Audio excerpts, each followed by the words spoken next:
another common mistake that students make under the topic of fractions.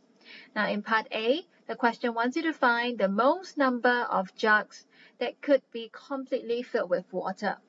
Now we know that Devi had to fill as many jugs as possible with 10 liters of water, and we know that each jug has a capacity of 9 out of 16 liters.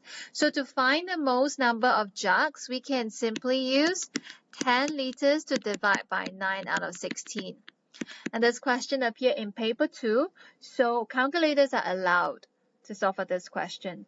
So by pressing the calculator, you will be able to get the answer to be 17 wholes, 7 out of 9. So the maximum number of jugs that you can use is 17. So that's part A's answer. Now for part B, the question wants you to find how much of the water was left over. Leave your answer in liters. Now this is the part that some of you might make mistakes with.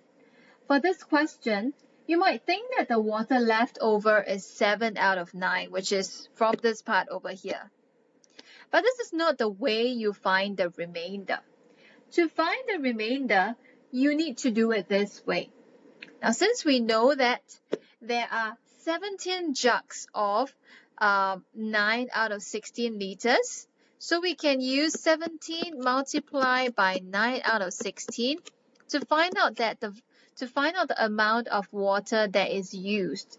So you can get the answer to be 9 wholes, 9 out of 16. So this is the volume of water that is used.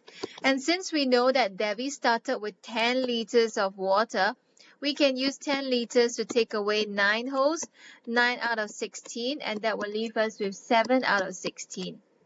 So the answer for part B is 7 out of 16 liters of water and not 7 out of 9. So remember in the exam, if the question is asking you to find the amount of water that's left over, please do not look at the 7 out of 9 because 7 out of 9 is not the remainder for the amount of water that was left.